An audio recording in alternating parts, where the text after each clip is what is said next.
I said. Move that ugly fence before I call the HOA board and have you fined into next year. That was Karen, silk robe, wine glass in hand, standing on her freshly mowed lawn like she owned the whole damn world. I didn't shout. I didn't argue. I didn't even blink. I just unfolded the deed I'd been holding and said, "Actually, Karen, that shed of yours? The one behind your house. It's on my land." She froze, eyes darting to the shed, then back to me. "That can't be right," she stammered. "My husband built that years ago." I tapped the paper. "Built it on my property. So if you want to talk about fences, we're going to talk about the one I'm putting straight through your petunias. In 2 hours, that shed's mine." And just like that, Karen's voice went from passive-aggressive to full banshee. But I didn't flinch, because the trucks were already rolling up behind me. See, this wasn't the beginning. This was the end. The beginning was years ago, back when I bought this 10-acre spread just outside Boulder, after retiring from 30 years as a firefighter. All I wanted was peace, some pine trees, maybe build birdhouses and tend my garden. But then came the subdivisions, the paved roads, the HOA, and Karen. Karen Mitchell, early 40s, picture-perfect hair, ran the HOA board like a mini dictatorship. Every week, it was something new.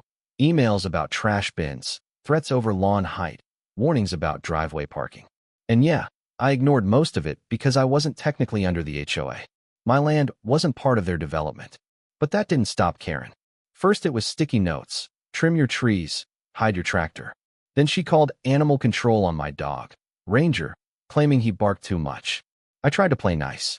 I invited her over for a barbecue, even made her favorite lemon iced tea. She declined.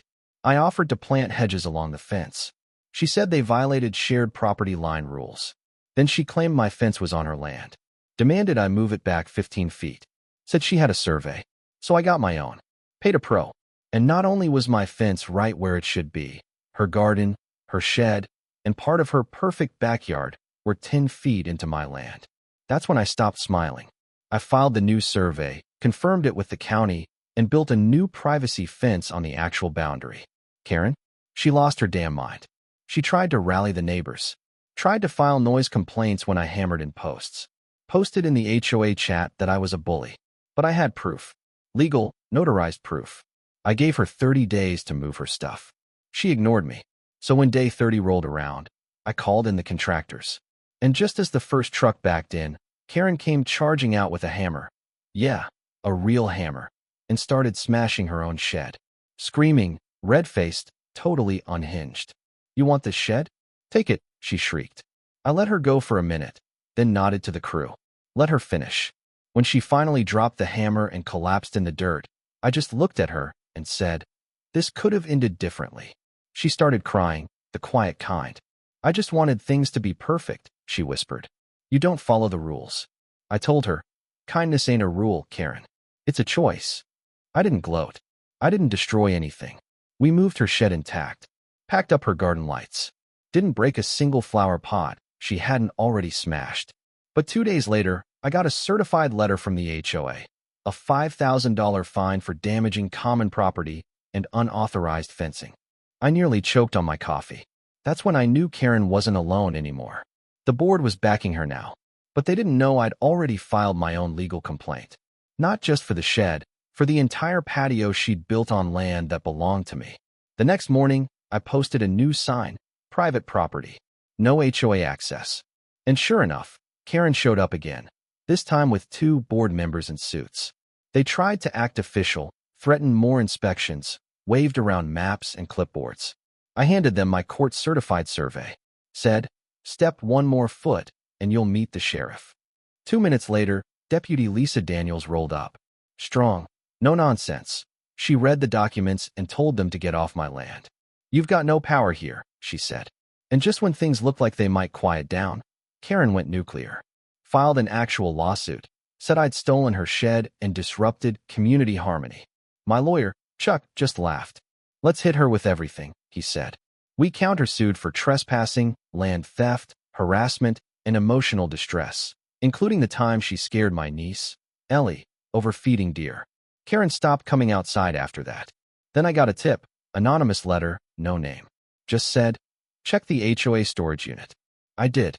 What I found: Designer handbags, unopened boxes of HOA equipment, receipts for stuff that never made it into the neighborhood. Turns out Karen wasn't just power-hungry. She was dirty. I recorded everything. Sent the footage to the oversight board. Within hours, it exploded. The community was furious. Emergency meeting. Richard, Karen's husband, showed up alone. Said she resigned. Said she'd left town. Said sorry. And for the first time, I believed him. I thought that was it. But then the city called. Another complaint, this time about zoning violations. Karen's parting gift. But I had every permit, every paper.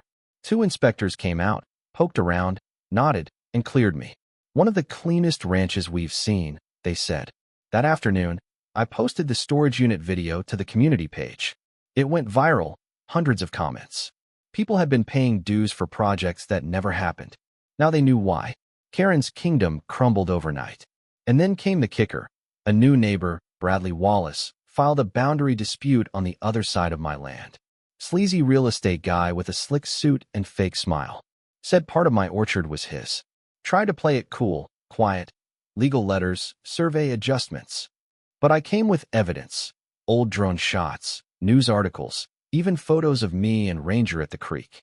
The judge saw right through him. Mr. Daniels retains ownership, she said. Case closed. And then, a package. No return address.